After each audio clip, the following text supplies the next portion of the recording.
Hello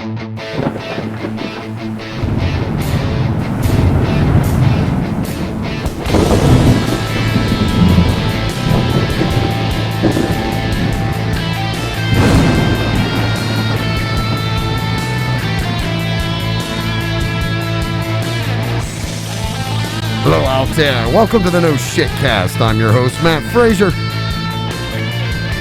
Woo, thanks for joining us on our journey into the Internet College of Infinite Knowledge. My co-host for this evening's festivities, as usual, none other than the great wizard of historical knowledge himself, Mr. Eric D. Smith. How the hell are you tonight, Mr. Smith? I am doing well. How are you, sir? I'm living the dream, dude. That's it.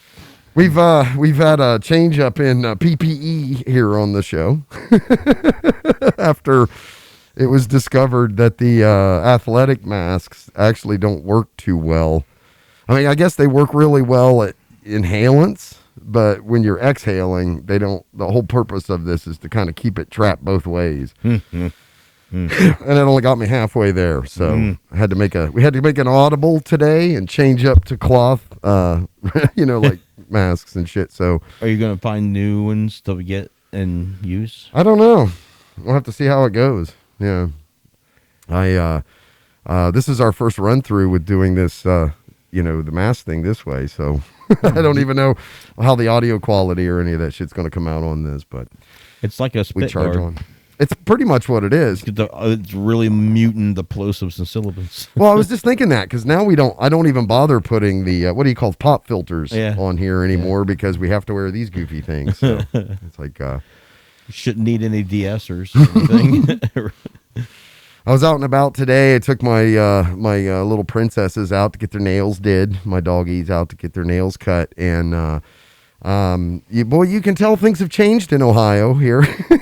All of a sudden, everybody's wearing masks everywhere you go. A lot more, yeah. Still seeing people not doing it, but I did today. But the what used to be the majority is easily the minority now, by far the minority now. So, and that's really what the expectation of zero tolerance is ridiculous.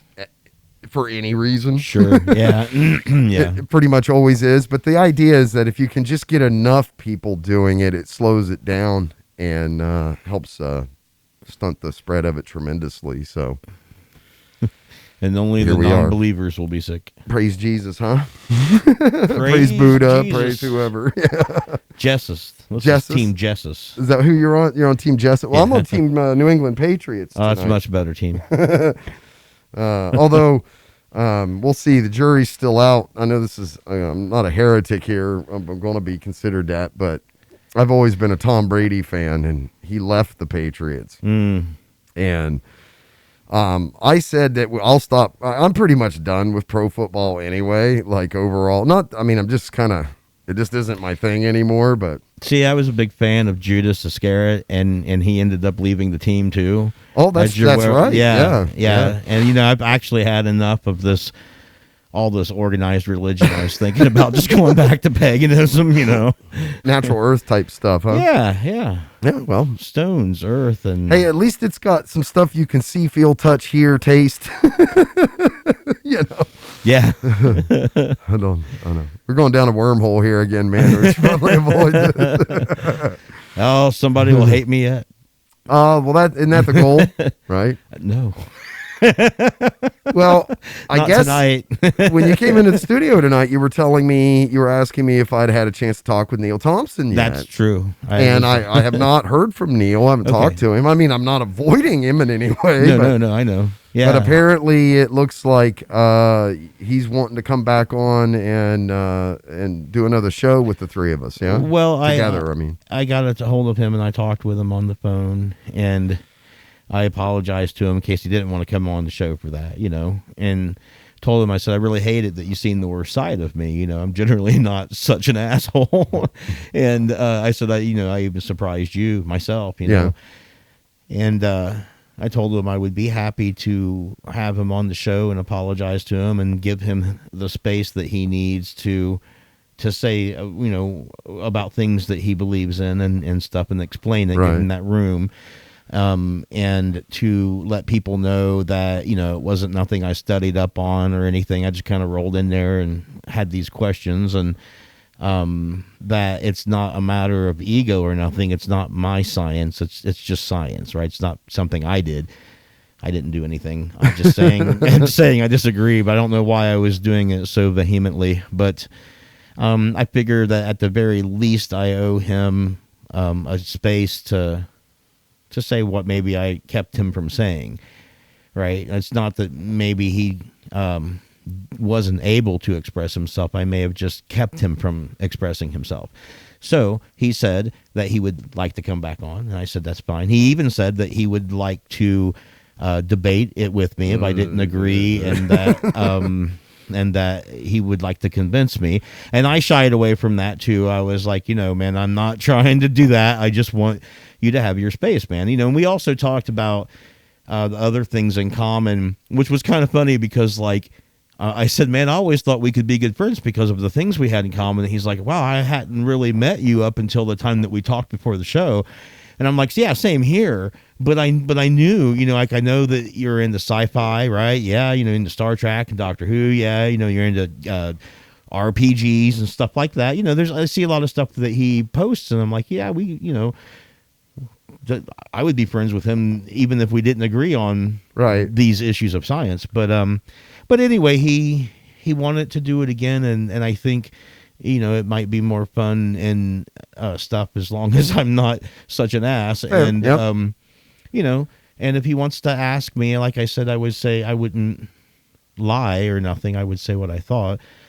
Well, that's generally a problem, not a problem for me. Anyways, and, yeah, so, you know, but if he's willing to come back on, I definitely would be willing to hang out and do the show and stuff.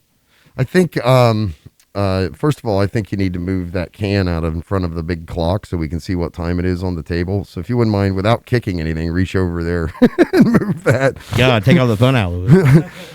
No, what I was going to say was that I think that if anybody wants a reference to what we're talking about, the episode was 107, and you can kind of go back and listen to that. There's no video of that one. That's pre-video days for here at the No Shit Cast, but go back to episode 107 and check that out.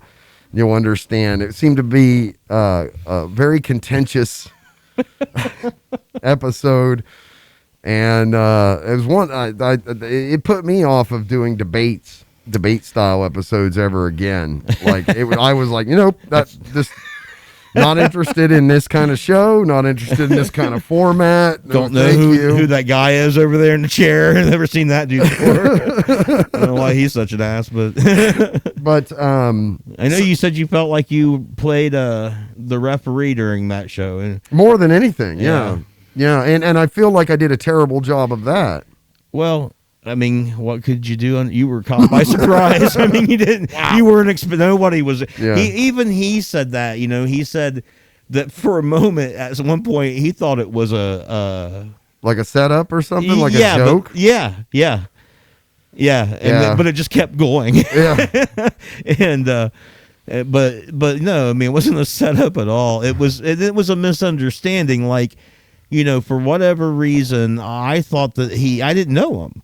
Right? I thought he had a doctorate in physics. Yeah. So when I would ask him a direct question and he would evade it or not know it, I thought he was being cagey or passive aggressive or something, right? You know, and then I thought maybe he just didn't know what he was talking about, or he was lying about that.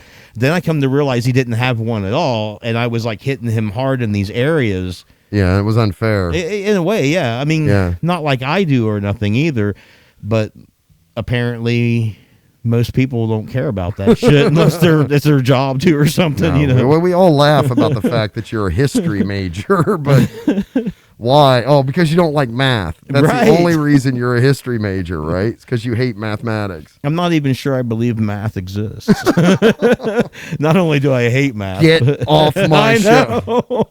Says the engineer. Dude, without math, everything would fall apart, including this house. What are you saying, heretic? Get out. But you know what that is, right? There's that whole concept that math does not exist. I've heard it, yeah. Yeah. It's funny, just a language, yeah. It is a language. Mhm. I didn't learn that until I went in the military and was taught math by like college level professors and stuff and that's the way they explained it to us. Math will figure in prominently in one of these articles for sure. Oh, I'm sure it will. Yeah, we got some good articles lined up tonight. Man. Is there anything else we need to mention before we head off onto Article Land tonight? I didn't do a lot I didn't know that Neil lived outside of the States. Oh yeah, he's a Canadian. Yeah, I had no idea. I was trying to get him the call, and he's like, Oh, whoops. Yeah, I'm like, oh man, I'm sorry, I didn't know. So what started this whole thing off was, I guess we'll be hearing from Neil, and it looks like he's going to be coming back on the show. Yeah, and you're going to not face rape him this time and let him have his say, right? Yeah. Okay.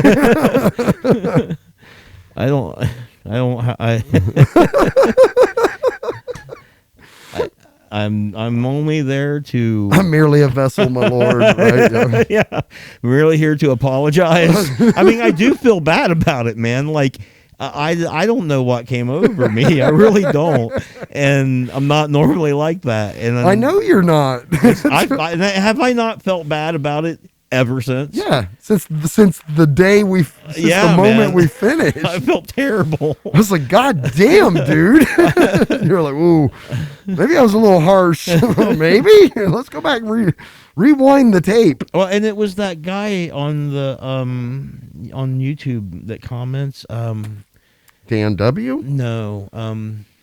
Gosh, I forget his name. I looked him up and told Neil who it was, because he's like, well, who is this mysterious benefactor that I need to be thanking or whatever that's out there fighting? And I told it was I forget the guy's his handle, but he was the guy I've been kind of talking to ever since then. Okay, and he's the one that actually made me think about it and realize it. He's like, really, you didn't give him a lot of space. And I thought about it, and I even went back and listened to some of the show, and I'm like, no, I really didn't, man. Like, that guy's right, and boy, I don't know. And so, it's just kind of became my mission, right, ever since I had that set in my head that I needed to go and apologize to him and to make it right by giving him that space if at all possible. So we will have the Electric View back on here again, I guess, or the Electric Universe sort of theory back on here again to kind of talk about that again, or maybe even for a first time. Well, I had them both. I had Neil and I had Ramon on the show a lot beforehand. Before I came back. While I was off at college. I think as a topic still today, for shows dedicated to a specific topic, it's number one for all the shows. We've done 162 shows, and it by far has had the most amount of showtime dedicated to it than any other single topic, including sex robots and shit that we talk about all the time too. But Dungeons and Dragons and role-playing games, and nothing has had as many shows dedicated to it specifically as a subject matter as the Electric Universe theory stuff. It certainly is interesting. I do enjoy it as much as I enjoy like Ancient Aliens and any legendary mystery things. I need to give Neil episodes 3 and 4. Yeah. Because I told him, I said, there's probably things that we could have a meeting of the mind on, and some of those topics, if not science, some of these proto-history subjects, and like deities being spawned from psychotropic substances and things like that. We could probably get a really good, knowledgeable conversation that we wouldn't disagree if we were in that arena. Yeah. Yeah, we'll see. Maybe even a force to be reckoned with paired up. Because we do like each other, even though you can't tell it. With the only thing in the world that shows us together, right? Everything else has been like, that's the only thing anyone's ever seen. So, yeah, it's funny, man, that you can. But I think that's a life lesson here with sort of the times that we live in nowadays. In a lot of ways, bro, is that as divided as it seems, or as at each other people seem to be, they are still overwhelmingly in agreement on the vast majority of things, and they just don't even realize it. Yeah. You know, it's like, really? We're going to sink the fucking ship because of this? Well, and I just don't put it like in perspective, you know? I don't like losing the potential of a friend to an enemy status. Yeah. An enemy is a very one-dimensional situation in your life, but a friend is a multi-dimensional situation. Sure it is. So I if mean, it's real. yeah. I mean, and it only has to be as real as it helps each other out, right? It's mutually beneficial. Yeah, right? yeah. At the very least, it could be more than that. But if you're at least entertaining each other, you've kind of got this default, you know. I think you're full of shit, but God damn it, you're funny. Exactly. Yeah, I like having you around, Smalls. I feel that way about Joe Biden, future president. Don't know what you're talking about. Possibly future president Joe Biden. Yeah, gaffe-prone Joe Biden. I said that on Facebook a while back. I'm like, there's a lot of people in this world that if he's elected, and I get it, there's going to be a lot of really disappointed people because he's going to be fucking disappointing too. Like, just don't get your fucking hopes up here, people. That's all I'm saying. Like, tone it down. This messianic thing that we keep putting these world leaders and like country leaders and stuff, we're elevating these people to a standard that's impossible. Yeah. It's just impossible. Stop it. Just quit. Go find another Messiah. Well, I was raised to believe that there was only one, and he was perfect in every way. And then for that, he got nailed to a cross. That's the standard, you know what I mean? And even that tells us that, well, that's what humans are going to do. I mean, you know, the people that come throughout history, whether it's that Messiah, Jesus in particular, or if it's Gandhi, or if it's, you know, we tend to, as a human species, when these people come preaching to us about love and forgiveness and all of these things, we tend to take those people, as the immortal Bill Hicks said, and kill them. Mm-hmm. Yep. That's what we do to them. We need to nail that guy down. Yeah, fucking shut him up. Don't listen to that shit. Yeah. Oh. No, we control all of this. They figure out, if everybody figures out that this is literally the fable of the Wizard of Oz, where it's don't look at the man behind the curtain kind of thing, you know, that Edward what's his name, Brahm, that wrote that, it was an allegory. Like, he was trying to explain to people like how this is all just accepted, and if you get to a point where enough people don't accept it anymore, there's going to be breakdowns. Oh, and it's all going to go to shit. Yep. Yeah, because we all have to agree on this collectively for it to work. Yeah, and the majority. And a majority, yeah. Yeah, I mean, if that majority gets fractioned too much, it all starts to fall apart. Yep. So we all really start fucking thinking about this. It don't work otherwise. Things get real bad. Anyway, been a lot in the news lately about one of our favorite subjects here, mine in particular, and you had mentioned it earlier about ancient aliens off the History Channel, for instance. Since I was 8-9 years old, I was really interested in UFOs and UFO encounters and that sort of thing. You know, I was talking to Mrs. No Shit Cast, either it was like last night or the night before, and we were laughing about how, for us, the journey into learning about like ancient sites of antiquity was largely fertilized with the bullshit that is ancient aliens. Yeah, sure. I can see that. And I've got like PhD level friends. Oh, I got some. I'm not bragging here. I'm just saying I got friends that are like really, really smart people that fucking love that show. Yeah. It's their version of like Jerry Springer.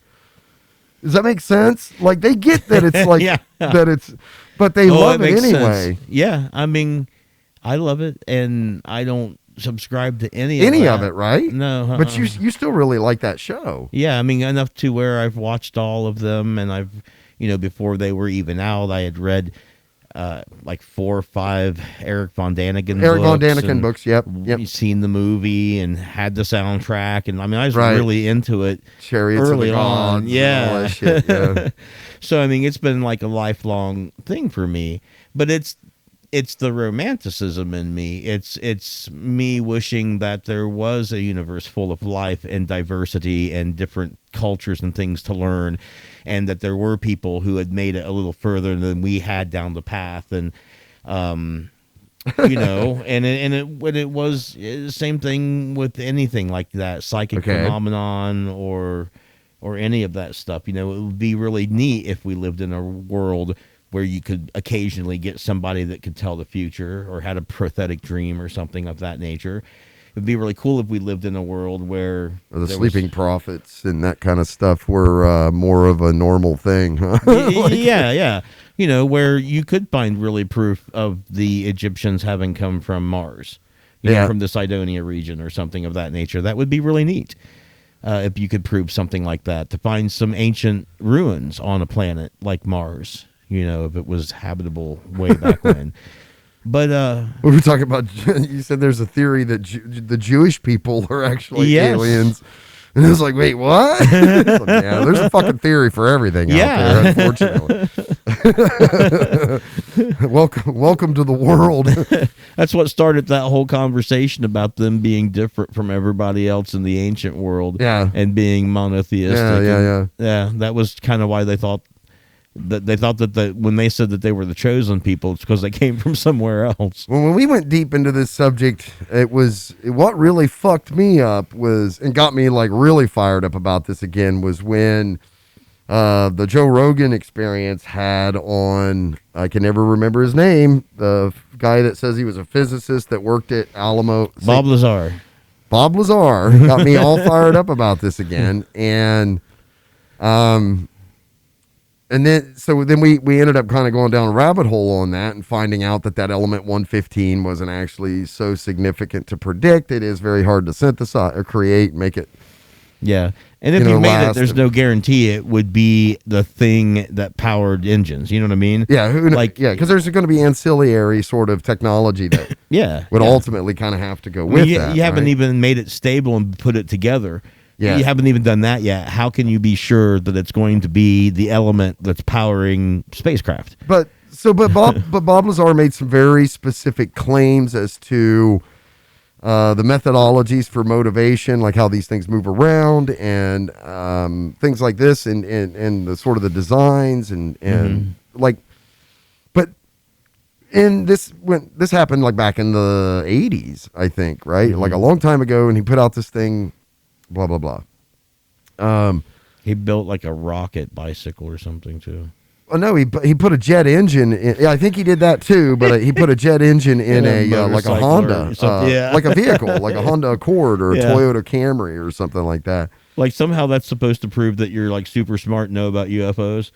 No, I don't think that was what it was being utilized. I mean, when that story was written about him, he had nothing to do with S4. No, but they bring it up to show how he's always been doing weird things like that, building rockets and ships. And, you know, I always feel like they're toting it out to say that he has... It's validation. Yeah. Well, because they have to, because that's a show about them talking about Bob Lazar. Has been, his whole story has been questioned for its validity, okay?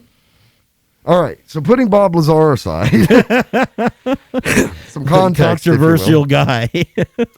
Great. Regardless, there's a great documentary Jeremy Corbell did that's on Netflix now that you can go watch. That's about Bob Lazar. You can just look that up on Netflix and watch the whole thing. And then there's also a great interview that Bob Lazar and Jeremy Corbell does with Joe Rogan on the Joe Rogan Experience. He's holding his age well. Okay. Nonetheless, not long after that sort of hit, and I went down that rabbit hole and then was like disappointed at there wasn't a whole lot of anything that was provable and or necessarily specifically shocking about or confirmation of any kind of extraterrestrial life or anything from anything you hear from Bob Lazar. Then the Navy thing happens, where Lieutenant Commander Fravor and two F-18 fighter jets, Navy fighter jets, go out and intercept and track and record some sort of unidentified flying phenomena. And we get the same situation as presented with Bob Lazar. A lot of people talking about it and film and stuff like that, but nobody knows anything. There's no real nobody knows answers, anything more no about proof. it. Right? Yeah. Just kind of left like sort of hanging out there. Like, what the fuck is this? Well, then subsequently, I've heard, because one of the things that Commander Fravor says in that interview is that his carrier battle group and the ships that are in it had actually been tracking these things on radar for days. Mm-hmm. Yep. Like all over the place. So they'd been like trying to intercept them. I think he was the one, him and his unit, him and the other F-18 that he was up there with. Now, these are two-seat F-18s. Mm-hmm. So there's 4 people, 4 eyewitnesses in this account. Forward-looking infrared footage, TCR camera footage. Like, there's a lot of stuff, VTR camera footage, rather. There's a lot of stuff. Multiple redundant instrumentation that backs it up. And the interesting sort of twist to all of this is at one point in their observation, now this is Fravor speculating, that it didn't realize that they were the object that they were tracking mm-hmm. didn't notice them Mm-hmm. Until some point it did, and then it changed its behavior and started actively jamming their radar. Mm-hmm. So that's a whole new twist to this, right? That's a whole new thing, and like I said, you're getting 4 eyewitnesses, so and this would be multiple redundant instrument readings. Yeah, like a close encounter of the second kind, right? I don't actually know what those. They're just going in stages where if you see a UFO, it's like the first stage. If you have some kind of interaction with it, like you touch it or you're following it or you got it on film or something like that. That's second kind. Second kind. And third kind is like being abducted. How you doing? Yeah. Okay. Because I love that movie, Close Encounters of the Third Kind, right? Uh-huh. But I never knew what the other 2 were specifically. Where's Dan Aykroyd when you need him? So Commander Fravor, and one of the things I found, because having been in the Navy, I always said that this whole concept or conspiracy theory that people in the military are covering shit up Mm-hmm. is complete nonsense. Mm-hmm. Because people in the military can't keep a secret for shit. Which is why people know the word scuttlebutt. They may not know right. where it originates from, but it's gets so out. prevalent that even civilians know the term. And when he said that the ship, the entire boat, the aircraft carrier, all 5,000 to 7,000, depending on how they're outfitted people, Mm-hmm. on this aircraft carrier knew what had happened before they landed. Got back, Back on the aircraft That carrier. hit you right because that sounds I about went, right. that sounds exactly right. And so now you have all of these fleet sailors that are corroborating, hey, I was on that cruise, I was on that deployment, whatever, and I remember when that happened, right? So this is giving this all an air of validity to me. Now, I'm not saying that it's proof of extraterrestrial life forms Sure. of any No, I kind know or you're not anything saying like that, that. but I felt really strongly about that, and I got the 1-2 punch. I got Bob Lazar, and then Lieutenant Commander Fravor comes out and does his thing, and then it was like serendipity for me. But then it all kind of went wonky with Tom Delonge, whatever his name is, from, was it Blink 182 or whatever. He's like this weird. I haven't heard that. He's the drummer, I think, for like Blink 182. Okay. And he's a huge UFO guy. Like, he's like a Dan Aykroyd level aficionado, loves this subject and chases this kind of stuff religiously, personally. I've actually seen interviews with people that are in his band, and they asked him, hey, was he always like this? And they're like, he's always like this. People, whoever they are, they've been like this since they were a little kid or something. So he got in this somehow. He ended up with the Pentagon footage, and I think that's how he tied into it, and he like released it and then tried to create this organization whereby remember we talked about this, all the sensitive information would be provided through his group. And I was like, who the fuck are you? Why do you get to decide? Like, piss off, man. And that's Like, when Dan was talking about it not being a government group, but more than likely a private civilian group of people that would make that company up. Yeah. Yeah, and so that really turned me off. Okay, so here we go. Now, in the last week or two, I've been turned back on again. here we go again. Well, it's starting to pop up in the news feeds and shit again. Well, they said they were going to release more. So, here's what. So there's an article. This is from the New York Times, and then I'll put it up here. And this is what I mean. Like, this is one of the papers of record would be the New York Times in the United States and the Western world. I think you could as probably reputable as it could be. So it says, no longer in the shadows, Pentagon's UFO unit will make some findings public. Some findings. So I don't even understand this now, like, because why continue the wild speculation? If you're going to make anything public, right, that and what's going public is that these videos are legitimate, that they have, that was leaked. Okay, but it says for over a decade, the program, now tucked inside the Office of Naval Intelligence, has discussed mysterious events in classified briefings. We're not going to watch the video. You can go YouTube it if you want to see it. Despite Pentagon statements that it disbanded a once covert program to investigate unidentified flying objects, the effort remains underway, renamed and tucked inside the Office of Naval Intelligence, where officials continue to study mystifying encounters between military pilots and unidentified aerial vehicles. Woo. Pentagon officials will not discuss the program, which is not classified but deals with classified matters. Yet it appeared last month in a Senate committee report outlining spending on the nation's intelligence agencies for the coming year. So it's not off the books anymore. Okay. The report said the program, the Unidentified Aerial Phenomenon Task Force, was, quote, to standardize collection and reporting on sightings of unexplained aerial vehicles, and was to report at least some of its findings to the public within 180 days after passage of the Intelligence Authorization Act. So it's essentially like a Project Blue Book 2. That's what it feels like, right? Mm-hmm. But it has a public... well, so did Project Blue Book.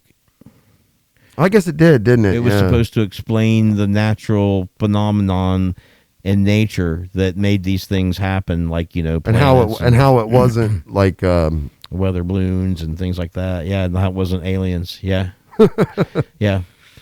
Well, now they're eating their words, huh? Because like the Pentagon released these videos and said, yeah, they're legit. We don't know what it is. Well, they're just saying the video is legit and that they don't know what it is. I mean, that still leaves room open for a scientist of some note to come in and say, like, if they hired, as an example, Neil deGrasse Tyson or something, or Michio Kaku, right? And he's like, oh, no, you know, these were sundogs, or this was the reflection of lights off of water, you know, or whatever, right? So, swamp gas, weather balloons. I mean, it could still have that component in it. That could be the public component. Oh, people are going to be bullshit if that's what they get out of this. Yeah. While retired officials involved with the effort, including Harry Reid, the former Senate Majority Leader, hope the program will seek evidence of vehicles from other worlds. Its main focus is on discovering whether another nation, especially any potential adversary, is using breakout aviation technology that could threaten the United States. Now, that's one of the things that you sort of brought up. Yeah, I thought that would be that's a dumb statement, in my opinion. Okay. Because, look, if they had that kind of technology... It would be over already. Yeah. There'd be no hope, man. There'd be no reason for subterfuge. Yeah, we're outgunned. Yeah, we're owned. Yeah. If it was another nation, we would just be owned. If it was people, we would be owned, because people are vicious and they will own you. Like we said, all the good people, we kill them. Right. Yeah, if somebody had this shit, they would be using it. They wouldn't be hiding it for 40 or 50 years. Man. Right. Well, unless they're trying to... Well, the argument against that is... that they're trying to figure it out. They're trying to figure it out so that we can be the nation that owns. But we talked about that too. And if you're trying to figure out something or reverse engineer something over 50 years, you would at least see a few incremental steps in the right direction, right? But from all reports, these things have done what they have done from day one. Yeah. They're impossible, and their flight patterns are impossible, and the speeds are impossible since day one. It's not like they're wobbling all over the place and nobody's in control. Then 20 years later, well, now you see them streaking across the sky. There's no progression here. There's the same mystery. Senator Marco Rubio, the Florida Republican, who is the acting chairman of the Senate Select Committee on Intelligence, that's an oxymoron, told a CBS affiliate in Miami this month that he was primarily concerned about reports of unidentified aircraft over American military bases, and that it was in the government's interest to find out who was responsible. That's what they've been saying for years. Yeah, same bullshit. He expressed concerns that China or Russia or some other adversary had made, quote, some technological leap that allows them to conduct this sort of activity. See how vague that is? Some assumably technological leap that allows them to conduct this, what we're seeing, and don't know what it is. Yeah, there's nothing new in the response there at all, other than it's natural phenomena, and if it's not, then it's a military issue. Yeah, and it's one or the other kind of thing, right? Yeah, I mean, I don't see why they're only concerned with the military bases and stuff. I mean, I get security and all, but if they really thought that it was perhaps extraterrestrial or extra dimensional, then you would think that wherever the phenomenon was located, they would investigate it, not just being concerned with things happening around military bases, right? But they would be, but if it was real and they thought it was real, then they would be actively pursuing, trying to figure out what it was, right? Yeah, right. And not being like, well, and maybe they are, and maybe they're just telling Americans we're only concerned around our military bases. Don't worry about it. And maybe they are going out and checking other things, right? But it doesn't seem like that. Yeah. Google Skinwalker Ranch sometime. Mr. Rubio said some of the identified aerial vehicles over U.S. bases possibly exhibited technologies not in the American arsenal. But he also noted, quote, maybe there is a completely sort of boring explanation for it, but we need to find out. Man, that's so clueless. Like, from it could be the Russians to, well, it could just be some boring natural phenomenon. No clue at all. None. In 2017, the New York Times disclosed the existence of a predecessor unit called the Advanced Aerospace Threat Identification Program. Now, they denied that this ever existed, or they denied this even existed for years. Yeah. So now they're going, okay, yeah, that was real. So they're torn between not knowing if they want to admit they're spending money on it, trying to figure out what it is, or if they just want to be like, well, okay, yeah, we don't know what it is, but we want to know. Do you guys want to know? We want to know. The Defense Department officials said at the time that the unit and its $22 million in funding had lapsed after 2012. That's actually not much money by comparison. People working with the program, however, said it was still in operation in 2017 and beyond. Statements later confirmed by the Defense Department. The program was begun in 2007. Bullshit. That version of 1954. Yeah. Under the Defense Intelligence Agency, and was then placed within the Office of the Undersecretary of Defense for Intelligence, which remains responsible for its oversight, but its coordination with the intelligence community will be carried out by the Office of Naval Intelligence. As described in Senate Budget Bill, the program never lapsed into those years, but little was disclosed about the post-2017 operations. All right, so this is where I get back to, like, so what is this? Is this trying to put the genie back in the bottle? Is that what this is? They've had a history of denying and admitting and denying and admitting. The government has, to saying there are no such things as UFOs, to, well, they exist, but we don't know what they are. I mean, they've kind of flip-flopped back and forth. Meanwhile, reports have been pretty steady. You know, they've had their spikes and stuff, right? Like, it's been with us the whole time. They're the only one that's waffled about it. You know, sometimes it's top secret, sometimes it's not. It's weird, right? Yeah. And because you know, when they're being real quiet about it, people in the era that they were so tight-lipped about this stuff, like the Cold War era, right?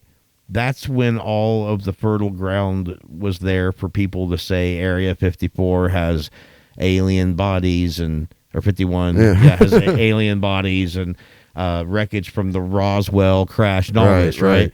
But then that comes to a head where people are supposed to storm it or whatever, and nothing happens, and people just kind of lose interest in it, and the government's like, okay, yeah, we know what you're talking about, but we don't know what the fuck it is, we don't have nothing, we don't know what it is. And I believe that, but then again, at some point, if that's the case and they really want to study it, you might not want to tell the public about an organization that's being funded by it, but what are you going to do, right? You don't know what it is. It is something. Obviously. Yeah. It's not going away. It's been with us since ancient times. The first UFO report having been made in Egypt. Yeah. It says the Pentagon program's previous director, Luis Elizondo, a former military intelligence official who resigned in October of 2017, after 10 years with the program, confirmed that the new task force evolved from the Advanced Aerospace Program. Is that the guy? Look at that motherfucker. Is that him? That's him. Former military. He just beat it out of you. Jesus. Yeah, man. He looks like a guy you would meet in the bar that you think was just telling you weird stories. Yeah, right. Yeah, it turns out it's true. Yeah. It no longer has to hide in the shadows, Mr. Elizondo said. It will have a new transparency. Now, he's former intelligence, so why should I fucking trust him? Like, he could be the chief of the disinformation campaign, So, that's the thing. It's like, who do you trust? Well, that's why I think most scientists don't get too bent out of shape about this stuff. And I think at one point I was watching a conversation that had Neil deGrasse Tyson in it, and he was saying, "Look, man, if you want to get a rise out of me, bring some physical evidence, right? Like it when you're up in the spaceship, grab it. It doesn't matter what it is. It could be an ashtray." Just take anything, bring it back with you, find one piece of wreckage, anything, and if you can seriously do that, then you'll have my full undivided attention. Until that actually happens, it's wild speculation. Exactly. It's frustrating. Very, very frustrating. Yeah. Fuck them.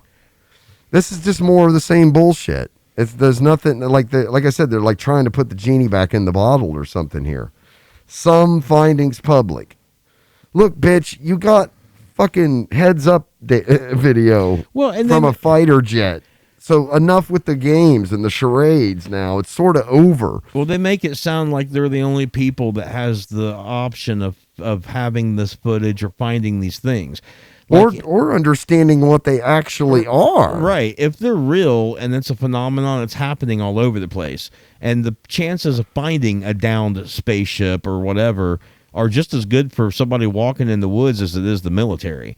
I mean, all things the aside, military's got some pretty cool toys. like satellites and stuff. Yeah, all that aside, I mean, you could balance that kind of thing with, but UFOs obviously have ways of circumventing those detection devices. Obviously. Right? So, or apparently not. Well, or sometimes they do. Yeah, according to the Navy. I mean, enough so that one could slip through and crash and a normal person find it as opposed to only the military. Yeah. I mean, I just find it hard to believe if it's as prevalent as UFO sightings, if every one of those was actually aliens visiting, I have a hard time believing that there won't, at some point, there's not going to be some kind of wreckage because if you're going to believe in physics, then don't you have to believe in physics and believe that there's things that can go wrong and break down and things will happen even if you're a super advanced race that's beyond your control? Yeah. Right?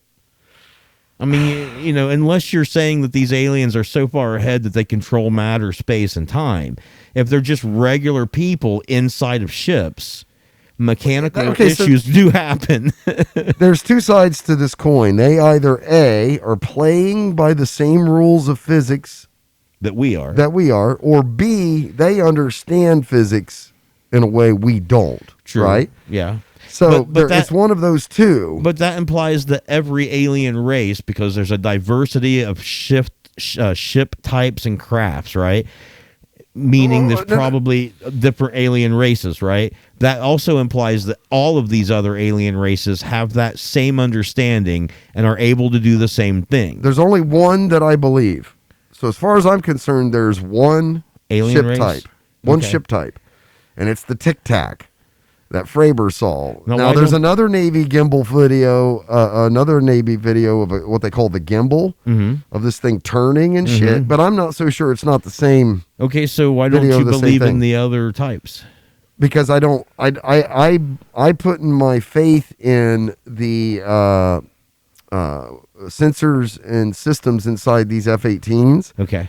and beyond that, I sort of say that's my benchmark now. Okay, so But you're it's saying enough. So It's- you're saying this is a higher order of So I don't know story. that any of the other shit I've ever seen or heard It's about as or legitimate sightings. as this. So I only know that there's one ship type, or two, if you want to get technical. It's the gimbal video, the FLIR video, or the heads up video of the gimbal one from the Navy, and the Tic Tac. But how does that make sense? In what scenario do aliens or interdimensional beings or anything only have one ship type?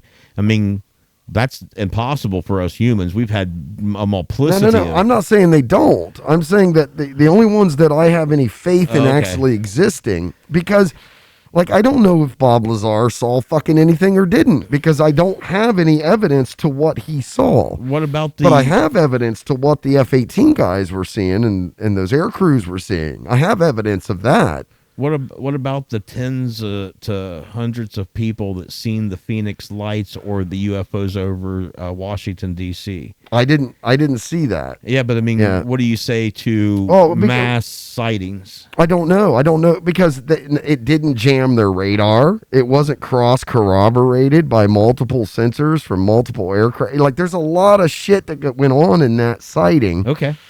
Additional layers of validation that does not exist in most of the other UFO sightings and stuff like that. That's what I'm getting at. So what's your best guess as to what it is? I don't even have a speculation, man. Not even a speculation. Not even, because I don't know. I don't know if it is transdimensional. I don't know, like, and that's what kind of Neil Tyson says. Dr. Tyson says all the time is it's an unidentified flying object. Mm-hmm. That's all anybody knows about it, and I trust that it exists only because of that F-18 video and the instrumentation video. Now, I don't think that that's a huge disinformation campaign of any kind. What do you think is more likely than not? Do you think it's more likely that either an extraterrestrial civilization exists and is visiting our planet, or an interdimensional civilization exists and is visiting our planet, or that these are absolutely faked situations that are made to throw people off of other things, whatever those things may be? But I don't know what Fraber's video throws us off of. Anything. Like it just draws attention to it and away from whatever is going on. Like any distraction, the distraction's not the point. It's whatever you don't really pay attention to, or the time that you don't pay attention. I mean, I don't know. That's the theory, right? Well, I'm just saying between those two things, honestly, it truly, even though it's bizarre and hard to believe, it is actually easier to believe that Fravor and everybody else is spreading disinformation than it is to believe that there are interdimensional the aliens beings actually exist. Yeah, and are concerned with something here. I would rather it be aliens. Yeah. I think that that's the most convincing thing I've ever seen, and yet we still have no physical evenance whatsoever. And no idea the best minds on the planet, the best minds in the Navy, and above all that, yours and my minds. No, the very best. Right? And we don't have a clue as to what it is. No. They don't have a clue. No. Our speculation is just as valid as theirs, given the vast emptiness of facts. Yeah. I mean, I think that there's a lot of bullshit. Just like with anything else, there's a lot of bullshit, like 5G towers, and like there's a lot of really weird half understandings of technology and stuff that happens all the time. So that's why I sort of throw everything else like, I don't know, man. And it's just too rife with bullshit and speculation and made up crap. When I look at what Commander Fravor did, it is just what it is. It's very cold. It's very benign. It's just an observation, and that's the end of it, right? And yeah, I like the way that stands on its own. I know people that truly and honestly believe that fairies exist. I do too. So, and angels and demons and like all of these kinds of things. Yeah. So I believe that it's a UFO before I would believe that. That's a spiritual entity of some sort, right? Mm-hmm. So what I want to be true and what I don't know what is true, but my optimistic side says that I really hope it is the zoo hypothesis in a way, and that for whatever reason, I don't understand why, and I know you'll blow holes all through the zoo hypothesis. I get that, and I know why, but I hope that it's the zoo hypothesis. Yeah, right. I don't have any faith that it would be the zoo hypothesis, but the coolest outcome for me would be that we're a kept civilization. Yeah, and that there's a better thing out there that we are not quite ready for yet, right, but we will graduate into. Right. That would be optimum. And that at some level, the human condition's concept of deity does come from that somehow. Maybe. Yeah. If it's all in the mind and psychotropes, then you would know if you found other civilizations that had no concept of deities. Right. Wouldn't that be an interesting thing? All of a sudden, right? Yeah. I mean, just like ours in every other way, they just didn't have that notion for whatever reason, just never thought about it. Like I don't know. Yeah. We were just doing fine. We didn't think about it. Everything was working. Yeah. So what am I going to do? Okay, so moving off of ancient aliens, let's move on to another ancient aliens topic, and that is that the Great Pyramids were built by aliens. Yes, right? Built by aliens for engineering purposes. So this one comes from power plants. What's that? Power plants. Ancient alien power plants. I'm going to move. I hope it doesn't throw your stuff out. No, you're good. Ancient papyrus. Oh, wow. Ancient papyrus reveals how the Great Pyramid of Giza was built. And that was like always, that was one of the old, criticisms of, well, nobody knows how they were built. They never left any instructions or any tools behind, so it had to be aliens. It was, or it was gods, or it was done divinely somehow. In a new documentary aired by Channel 4 on British television last week, archaeologists presented new evidence describing how the Great Pyramid was constructed. The new insight comes from papyrus discovered in the ancient port of Wadi al-Jarf on the Red Sea. You can't even get through the first paragraph without cackling. Dude, we found the instructions. We found all the instructions. Among the documents discovered, there over the last 6 years, a joint French-Egyptian team unearthed the Diary of Merer, an official involved in the construction of the Great Pyramid. The Great Pyramid, no less. Mm-hmm. The researchers were able to reconstruct 3 months in the ancient Egyptian's life. The documents are more than 4,500 years old, and some of the oldest papyri ever found. They give us a glimpse into Egyptian life under the pharaoh Khufu, and the only first-person account of the Great Pyramid's construction. Yes. So Zawi Hawass, he used to be the curator of the Giza Plateau, right? Yeah. And he was the guy who discovered that there were dirt ramps that were up the sides of the pyramid, and he discovered that there was a city built next to the pyramids where the workers lived, where people all across Egypt was conscripted by the pharaoh to come and work on this project, right? As opposed to it being the Hebrew slaves of the Bible, which is the Bible story, right? Right. He actually found the graves and stuff of these Egyptian workers, and also found that they had... don't they call that like the Ipsos expulsion or something, like the am I wrong about this? The group of people that they found, that like their city and everything that was built there, that would have been like the day workers. Mm-hmm.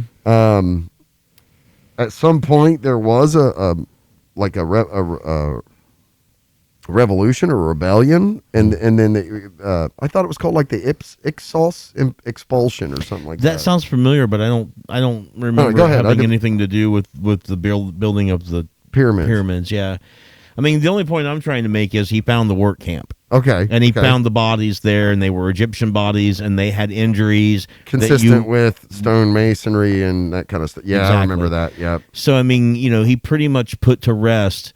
Zawi Hawass by himself pretty much put to rest that it was done by aliens because he found everything that they needed to do.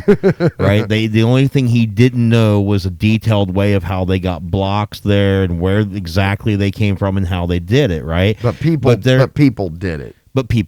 People did it. And there was an obvious lineage of pyramid making where they started off with mustabas, which are coffins, right? They're like sarcophagi. Oh yeah, you explained this one time, right? And the way they stacked them. Yeah, that's Arabic for bench. And they started stacking them, and they made some of the first step pyramids, which are the oldest pyramids. It's all their dead relatives. Yeah. and then they tried to make non-step pyramids with the smooth sides, and they failed the first time. That's called the bent pyramid. You can go and see where they messed up. It goes up and then it's like and then there's the red pyramid, which they think was like one of the first ones that were made of the modern pyramids. Okay.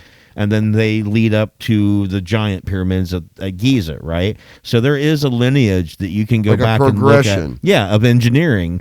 Much like I'm saying you don't see with the reverse engineering of UFOs. Right. Like you can see that they were working on it and they figured it out. You can see that it was a camp of Egyptians that were conscripted by the Pharaoh to be here to make this. You can see the ramps. Now they found papyri that tells how they did it and where they got the blocks from and how they built canals to get the blocks there and stuff like that. They've already went over how they aligned up the pyramid with the cardinal directions using a plumb and like a string with a weight on it. Yep. And how they leveled it out by pouring water into where they carved it and making the adjustments so that the water level was perfect and they knew that they had a solid base. Like, they pretty much figured out how these things were built. At this point, especially with this, is the nail in the coffin. If anyone says that they weren't built by man or it was impossible, then they're flying in the face of actual evidence that people found. And that's why Zawi Hawass was so shitty with people when they would start talking about aliens being involved in this or the Egyptians being from Mars and stuff, because he knew. He spent his life figuring it out, right? And at least it wasn't expelled Jews that did it. Right. At least the pyramids. I mean, that doesn't So maybe they built something else, but it wasn't that one. The Great Pyramid is the oldest of the 7 wonders of the ancient world and the last to remain intact. It took 20 years to build on the plain of Giza and was finished at around 2560 BCE, before the current era. Remember we were talking about that. Yeah. It is currently 139 meters or 455 feet tall and made out of limestone quarried in Torah. Over 14 acres at its base. Across the river from the Giza, the granite from Aswan, located over 800 kilometers or 500 miles south. How the stone was transported to the site has long been a contentious point, at least until the papyrus was found. Mm-hmm. They didn't know. They speculated. Some people speculated high up to the stars. And then Occam's razor came down and cut the bullshit out, and they found the piece of paper that told them how it was done. Yeah, that was one of the things that we've always sort of taken the piss out of, so to speak, to use an English euphemism. But when we have this tendency to look back at ancient man with sort of like they were inferior. Mm-hmm. And we've got to quit doing that. What they didn't have was the material science that we have available to us. But I don't know that brain capacity wise they were necessarily inferior. Pythagoras took a stick and put it in the ground in Greece, and then he calculated the circumference. Yeah, with the shadow of a stick. Which I always like to point out: no major religion in the world in history ever managed to do. Not, I mean, you would think that in their discussions with the deity, it'd be like, hey, y'all live on a ball. Nope. Yeah, right. Nope, left it flat disk. Heads up, when you guys get satellites and you go up in space with a camera the first time, you're going to see a curve. You're going to see a curve. Mara described how the limestone was taken from Toron boats, one of which was uncovered at the foot of the pyramids. Stone blocks were ferried across the Nile on a series of purpose-built canals that delivered them to as close to the construction site as possible. They were then rolled over on special tracks. The same type of boats might have also been used to transport the granite from Aswan. The researchers also discovered that the port of Wadi al-Jarf played an important role. Copper was mined just across the narrow sea and transported to Giza through this port. It was used to make stone cutting instruments. Copper would do that, especially limestone, right? That and diorite. The Egyptian archaeologist and former minister of antiquities, Zahi Hawass, there's my guy, said in a statement that this is, quote, the greatest discovery in Egypt in the 21st century. It absolutely is. Boy, it really puts the nail in this whole fucking thing now, right? Built by people, with people, tools. For people. The Great Pyramid was the tallest building in the world for over 3,800 years. The incredible structure has both fascinated and puzzled experts, but it seems we are finally getting a better picture of how it was achieved. So when they first found that boat by the pyramid, right? Okay. They absolutely thought that it was a symbolic spiritual token. I remember that was there. And that the reason why they thought that is because in the Egyptian afterlife that's called the Duat. The Duat, right. The way it looks physically, the heaven, is that it's a endless river like the Nile, and on either side it's super fertile, and you can always just grow the stuff that you need and eat and live on the land, right? So they, they knew there was the Nile, they knew there was the Duat, and they knew that the Egyptians would have parades where they would take boats down the Nile and stuff like that. So they replicated that in heaven, and when they found that boat there for no good reason, they thought, well, it must represent that, and they built it up to be this big thing, right? Talking about the mythology and the heaven and stuff, and turns out it's there to memorialize how they built this. Like, we used boats to do this. This is the boat, and it's like when you have a fighter jet that you retire, or a ship, right? And you put it on display. Yeah, and they call them static displays, right? Yeah, you can go. They're all over the place. Yeah, people do that. But they find it in the desert. They find a boat in the desert, and all of a sudden, and there's got to be a big story behind that. Well, this proves the Great Flood, and this proves this. And But then Occam's razor comes along, cuts out the bullshit, and it's like, no, man, just like we do today, 5,000 years later, it's just a memorial that's there in front of this, just like this. So they weren't camp was. But they weren't tombs. They weren't what? The pyramids weren't tombs. They never found bodies inside the Great Pyramids. No, they used to be tombs. In fact, like we stated, they started off being, like you said, your dead relatives kind of piling up. But no. Specifically, the three pyramids on the Giza Plateau were never tombs. No, the concept of the way a pyramid is built is derived from the way people built tombs or stored their dead originally. Yeah, right? And originally pyramids were tombs. The big ones? Not the big ones. There's all kinds of pyramids. It's like I just want to make sure we're saying the same thing. Go ahead. Not those three. There's like, but there's a shitload of them that are. Yeah, there's a shitload of them. And the problem was when people realized that, they started breaking into them and stealing shit, right? So at a point, they we got to stop being so obvious. So they stopped using them for tombs, and they started burying people out in the Valley of the Kings. Correct. Which is just a bunch of caves and stuff that, so they started doing that out there, and that's what they did after that. Yeah, it was like they hid them until it was kind of, so what was... But you were still building a tomb as a memorial. If you were a pharaoh, you were still expected to build your memorial afterlife, right?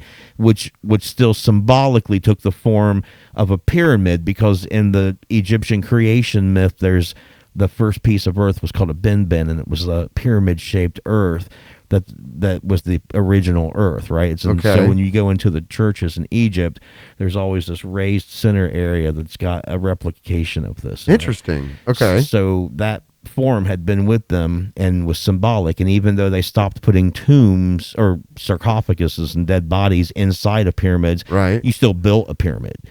Nonetheless. Nonetheless. Well, so UFOs are real. Yeah. That's what I'm saying. We have the blueprints for the pyramids. Yep. People did that. But it doesn't look like the UFOs had anything to fucking do with the pyramids. It was, even back then, the first report of UFOs was an Egyptian report, and they didn't know what it was. They did the same thing. They went, Yep. don't know what that is. Yeah. We see it. We're going to write it down. Yep. We don't know what the fuck it is. Yep. Yeah. And still don't to this day. So this one, we didn't name any. So the first one was the New York Times. We named the second that one was IFL Science. I guess we did. This one comes from resonancescience.org. I've never heard of these guys, but let's check it out. Supermassive black holes birthing stars at, quote, furious rate. Furiously birthing them. Like a pug with a bone. Rawr. We have been increasingly hearing much more about black holes and their role in the cosmos. Black holes are exotic creatures, mainly classified in two types according to their size: stellar black holes, up to tenths of solar masses, and supermassive black holes, or billions of solar masses. That's a big difference. Yeah. We commonly used to believe that, independent of their size, black holes all share the same feature. They devour everything getting too close and entering their event horizon, right? Because we talk about that. That's like where matter gets ripped down into just information, which is almost limitlessly stored in two dimensions. Yep. For decades, astronomers have looked for galaxy clusters containing rich nurseries of stars in their central galaxies. Instead, they found powerful giant black holes bursting out enough energy through jets of high-energy particles. Extremely hot particles emanating from these black holes were found to be preventing the formation of stars. So where are all of the stars coming from? I think we're going to find out, Mr. Smith. Mm-hmm. Do tell. The leading theories have proposed two mechanisms to elucidate, that's a better word, the mystery. One concerns the possibility of having less effective black holes that could allow star formation, and the second one concerns the possibility that the star formation happens by, quote, accident in the accretion disk of the black hole. What's the accretion disk? Is that edge, right? Or that flat disk? The accretion disk is what you usually see as what looks like ring around the black hole. Okay. But it's basically the accretion disk is when shit's getting too close to it. Before it gets to the event horizon, it's shredded down into gamma rays. Yeah. A lot of which spins up to the poles and flies away, but what doesn't goes into the event horizon and doesn't come back out. Never comes back again. With respect to the second theory, since 2017, a team of astrophysicists have been observing supermassive black holes and the possibility that these entities could be birthing stars. By observing the collision of two galaxies some 600 million light years away, each with a supermassive black hole at its center, through the Very Large Telescope, VLT, in Chile, they found evidence of new birth from material being ejected from the black hole called an outflow. This is like, so not everything goes into a black hole and can't come back out. Well, most of the stuff gets thrown away from the black hole and not into it. Gets spun out. Yeah. After it gets shredded up, it just sort of gets flung off. Okay. Yeah. Most. Okay. But some stuff goes in if it gets too close. But it's like it's really between this point of having almost vector particles of gamma rays being affected by what's called frame drag and space-time relativity that causes it to spin off and be giving angular pressure out. So there's more of that than what's going in. Okay. And that's one of the reasons that I wanted to talk about this too, was because of frame drag, but go on. It says an outflow of gas could be responsible for creating new stars by swirling around the center of the black hole Think of water going down a drain. Yeah, that's right. And something called an accretion disk. In this region, gases are heated to incredible temperatures and then are rapidly ejected into space. So astronomers believe that some of the material might be flung out of the galaxy altogether. The newly discovered stars are much larger than our own sun, about 10 times its mass, and up to 40 or 50 solar masses. So it just like in one giant burp goes blarp and hucks a star out into the cosmos. Is that kind of what they're getting at? Yeah, like it's spun off of the accretion disk. It gets spun up until the accretion disk gets so full. Yeah, and then it just burps it all out in one big chunk. Essentially, yeah. That is already a bit of fusion process going on. It says, quote, "This could change quite drastically our understanding of galaxy formation and evolution." Because before this, they knew that at the center of every galaxy was a supermassive black hole. Every galaxy in the universe has a supermassive black hole at its center, right? And sometimes it's active and sometimes it's not. When it's active, either way, the mass of the supermassive black hole has a direct correlation with the mass of the stars in the galaxy. Okay. So that all the mass in the galaxy is about 1.5% the mass of the supermassive black hole.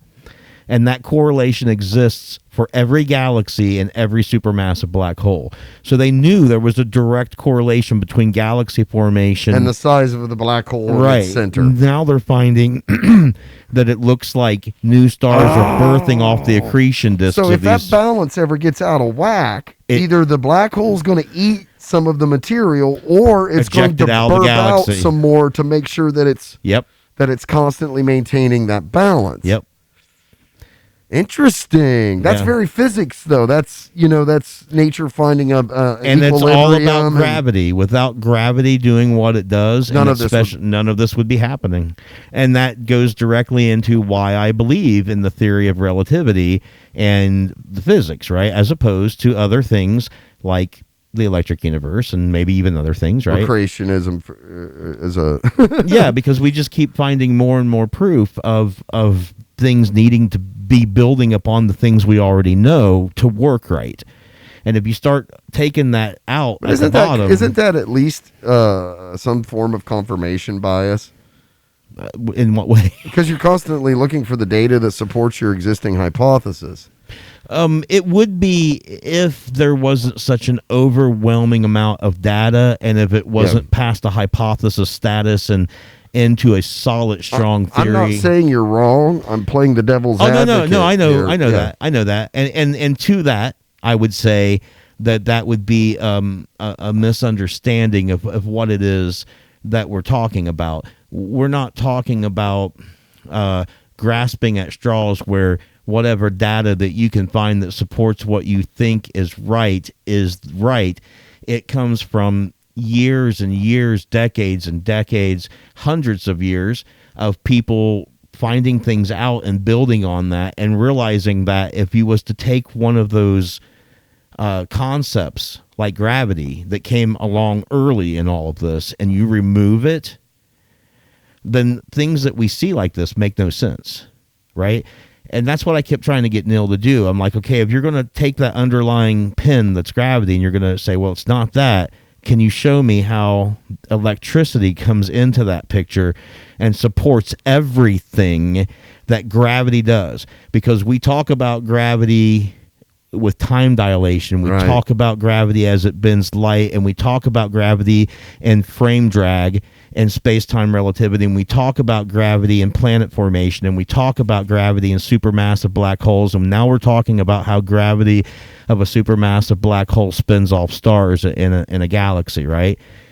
Everything that we're talking about, the underpinning idea is gravity. If you're going to say, not that gravity doesn't exist, but if you're going to say it doesn't play that role in the picture, then something else has to. And it's fine if you say that something else is electricity or an energy realm, but now you have to take everything that supported. Now, how does that fit into that? How does that fit into that? And does this thing that fit on those two things that fit into that fit on those two things appropriately, with that being the explanation, right? Because here we are way up to showing stars being formed off of an accretion disk, and realizing that this is happening because it's a supermassive black hole. And this is how we explain it, right? How are you going to go through all of that and explain it with this? And maybe I was being a bit disingenuous when I would ask him that, because it is a weaker theory that's not as well explained as relativity, right? So I'm really asking him to essentially round out that theory in one conversation, which could be impossible. That might be unfair, right? And it doesn't mean that theory doesn't have merit or validity, right? But they got a lot of work to do. You're saying there's a long road to hoe here to make that. Okay. Yeah, if you're gonna take that out of my mind to replace this thing that does all this and tell me now that thing is this, then. But you're willing to be wrong about that, given the evidence. I'm willing to say that general science is wrong. I'm not wrong, because I'm not saying that. I'm pointing to that and saying, well, this is what general science is telling me. And that's a good distinction. You're right. That's an actual fair. Now show me how all of that is incorrect, and how this fills in all of those blanks. Yeah, and we talked about this on the show too, and in other times when I said another example is a black hole, right? A black hole was a theoretical puzzle that somebody said, this guy that used to do should exist, but nobody had ever seen one. Well, yeah, I mean, it started off with this guy who did artillery in the military. Right. He projected how artillery would curve and fall back down to the earth, and how you had to angle the gun. Yeah, and he calculated what if the curvature was such that it caused that ball to wrap back around, right? That's where these calculations and ideas of this thing starts, right? Then later on, Schwarzschild gets a hold of that. Then later on, Einstein and him work on this. And they're like, well, if we was to take what he came up with to its ultimate mathematical conclusion, you would have this situation where there would be a point in space-time that you couldn't escape from, that was the size of an atom or smaller, but had billions of suns packed into it, right? Billions of shit packed in there, that little compact space. And this is what it would do mathematically.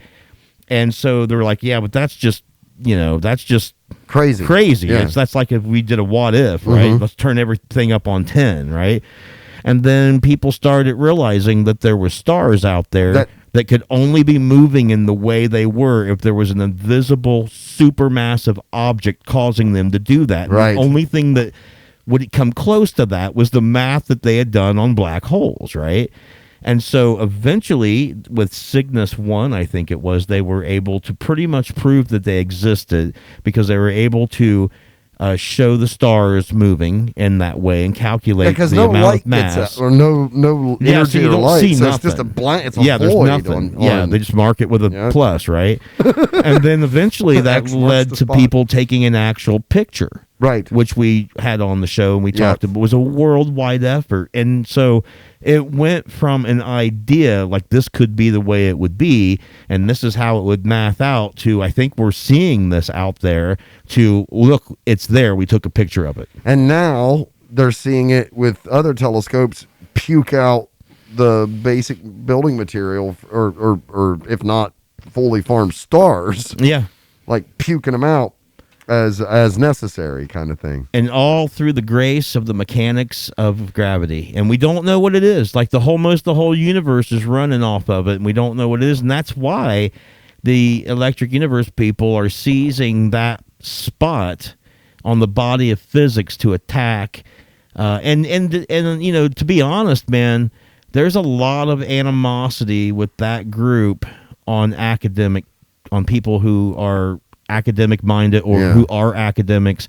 When I watched the videos that Neil sent me, there was a bit of poo-pooing on those people and stuff. So there's a bit of animosity. There's a fence that somebody has put up, and there's different sides. So one can't help but think that there's a bit of rebellion or rebellious romantic nature in these people who would like to do their best to find a second mechanism that was overlooked by other people, because the people who are saying it's standard science are so absolutely sure that they can they can almost be smug about it. And occasionally they are, and it really burns the other people who are like, well, look, you don't know. You don't know what gravity is. You don't know what magnetism is. And they're not wrong. And they're not wrong, right? They're not wrong. So, but they are picking the weak spot to attack, so to speak, right? And maybe they should. But that's where you should be. That's right. Yeah. Because there's no Oh, yeah. Please attack there. Let's get some definition inside this. Yeah. We need it. Yeah. So that's why I'm not against it or anything, right. As opposed to it, because I realize, if you are going to try to put something different, but like when me and Neil was talking, I really hope that the reason is the ultimate understanding of truth, as opposed to a romantic underdog that wants to just snub these people's nose in it, right? Right. Because they might deserve to have their noses snubbed in it, but then again, man, if you had to pick a side, and you had to. And you pick that side, you're going to stick with it, just like the people stick with, So people were digging their heels in. Yeah. And so what happens to the truth? Right. When in people, those situations. Exactly. Just like you were challenging me earlier about the biasness, right? If you dig your heels in too much. But that's why I'm like, look, I need to give this guy room to talk, and I don't want to debate him because I want to learn from him. Correct. I need to keep my mouth shut so I can hear what he's got to say and then try to understand it. I agree. Okay, the article goes on to say, with respect to the first possibility, scientists have compelling evidence for a galaxy cluster where stars are forming at a furious rate, apparently linked to a less effective black hole in its center. This has been very recently confirmed with new observations in this unique cluster located about 5.8 billion light years from Earth in the Phoenix constellation, where the jets from the central black hole instead appear to be aiding in the formation of stars. The black hole is in the center of a galaxy cluster called the Phoenix Cluster, and the large galaxy hosting the black hole is surrounded by hot gas with temperatures of millions of degrees. The mass of this gas, equivalent to trillions of suns, is several times greater than the combined mass of the galaxies in the cluster. This hot gas loses energy as it glows in X-rays, which should cause it to cool until it can form a large number of stars. Does that make sense to you? Mm-hmm. Okay. Yeah, because as long as the gas is hot, it's moving. It's excited. Right. As it cools down, it gets the chance to start having gravity take over and start pulling it into itself and condensing. More solidify or coagulate. But you keep burning it, then it's going to stay hot and bubbly and not do that. Same reason why when the Large Hadron Collider is smashing particles together, what they're really trying to do is raise the temperatures of those particles to the point where they won't form back together into the same or other particles. So they can take a picture of it and see what's in there. Right, but it takes temperature to do that because you have to excite them to where they're like this, but the temperature goes down, they come right back together. It's funny, huh? Like magnets snapping back together. Yeah. Now the author of this, I said magnets, that's electric. Now the authors of this research claim that in this particular cluster, the black hole burst is not as strong as in all of the other observed galaxy clusters, where the bursts of energy driven by such a black hole keeps most of the hot gases from cooling, preventing widespread starburst. So you need like a weak-ass black hole to kind of pull this off. Yeah, because a strong one will push all of that matter away. Blows it so far out into the cosmos that it's so far apart that, okay. Yeah. Evidence for rapid star formation in Phoenix Cluster was previously reported in 2012 by a team led by McDonald, but deeper observations were required to learn details about the central black hole's role in the rebirth of stars in the central galaxy and how that might change in the future. By combining long observations in X-ray, optical, and radio light, the researchers gained a tenfold improvement in the data quality compared to previous observations. That's correlation between multiple data sets, right? Yep. The new Chandra data reveals that a hot gas is cooling nearly at the rate expected in the absence of energy injected by a black hole. The new Hubble data shows that about 10 billion solar masses of cool gas are located along filaments leading towards the black hole, and young stars are forming from this cool gas at a rate of about 500 solar masses per year. By comparison, the stars are forming in the Milky Way galaxy at a rate of about 1 solar mass per year. So with an unactive supermassive black hole at the center of your galaxy, like ours is inactive, you get about 5 solar masses created a year, suns. But when it's active, it can go up to 500. That's a lot. Yeah. That's just puking out stars. A year. Yeah, a year. Anything in a year for the universe is quick, right? Oh, that's all of balls, right? Yeah. It says we are witnessing a huge step forward in our understanding of the evolution of stars, galaxies, and the universe. Explanation point. RSF and exclamation point. Nassan Harameyn's generalized holographic theory has been predicting that matter production and star formation result from spin dynamics in the vacuum structure near the horizons of the black holes. That's that angular momentum shit you were talking about. Mm-hmm. The spin dynamics result from the inclusion of torque and Coriolis forces in Einstein's field equations, and the Kerr-Newman solution termed the Harriman-Roscher solution, which describes the dynamical rotational structures of galaxies, novae, supernova, novae, and other astrophysical structures, is driven by a space-time torque, which is also responsible for the observed formation of spiral galaxies. So what they're talking about is the frame drag, where the space-time continuum around the black hole is so warped by the supermassive gravity that it's actually bending and twisting space around it. Yeah, and it's like it's dragging space-time with it. Yeah. And wow. And so all of space-time, all of nothing, is giving this angular momentum, which gets shit, if it's cool enough, to start condensing and spinning. And that's why everything spins in our universe. That's why pulsars are spinning when they collapse down into what they are, because of this. That's why solar masses form into balls. Yeah, everything is hyperstatic spinning. Equilibrium. Yeah. That's what that's constantly the sun exploding, but it's gravitational pressure and the spin. So it's just naturally going to form into a ball. Yeah, yeah, because of the liquefaction of it and stuff. Yeah, that makes sense. It says the model is consistent with galactic structures having a supermassive black hole at their centers, as well as polar jets, accretion disks, spiral arms, and galactic halo formations. So this is like the math that sort of explains why all of it looks the way it looks. Mm-hmm. And it's all completely predictable. Yeah, as long as gravity's doing what it's supposed to do. Which we still can't explain. Right. But it's we can see the effects of it. And we can measure it, and we're saying this is what it's called, this is what it's doing. Yeah. We're calling this phenomena that we don't understand why it exists to begin with gravity. But there's... Sometimes I feel like the electric universe people are just switching the term gravity with electricity. I mean, it's almost like saying, well, we didn't invent anything or change anything. We're just slightly changing on how we're looking at this. But you know, I'm not so sure. I haven't heard Ramon say almost exactly that. Really? That what they're not doing is that they're giving us... Man, well, isn't that just semantics? No, it's not, because... He's saying that they're not giving gravity enough credit, in a sense. Uh-huh.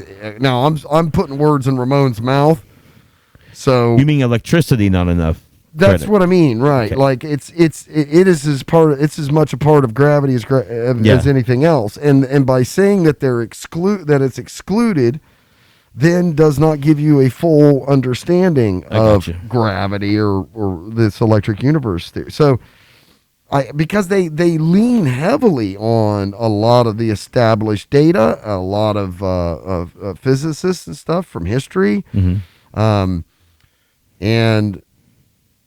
I don't know that they're saying that gravity doesn't exist or that electricity is I'm saying that I think that they're saying there's a connection there that's not being given the credence it's due. Gotcha. Maybe I'm wrong. And again, I don't want to be putting words in anybody's mouth. But maybe we'll find out when maybe we'll find that out. Yeah. The new discoveries presented in this article support the mechanism proposed by Harriman's holographic theory, where everything from protons to stars and even our universe obey the condition of a black hole. The leading understanding on black holes is evolving and getting closer to Nassam Harriman's perspective. Woo. So they mathed it out first, Mm-hmm.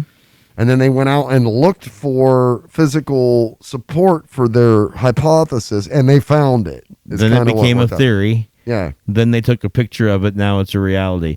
I mean, it's a perfect pedigree from concept to math to observation to discovery. Right. To understanding, right? Like that's kind of what they're up against, right? There's been years of people working with mathematics and gravity to get to this point, and how are you going to switch that up? I mean, it's going to be hard, man. All right, Bubba, that was a good show. We did an hour and a half on that, so that's a fine amount of editing for me to do. And any articles we didn't get to, we will next time for sure, right? Yeah, absolutely. I got a whole stack more, and I'm always adding more and getting people sending me more and stuff. So we should definitely have some more coming here next week. So got anything else we need to cover before we start wrapping up here? I don't think so. All right. Well, thanks for listening, everybody. Check us out at www.noshitcast.com. That's KNOWSHITCAST.com. Make sure you hit those like and subscribe buttons. Give us a share. We greatly appreciate it. Leave us a comment. We might talk about it on the show. We will catch you all next time. Thanks for listening, everyone. Bye, Signals. Yeah. Good article.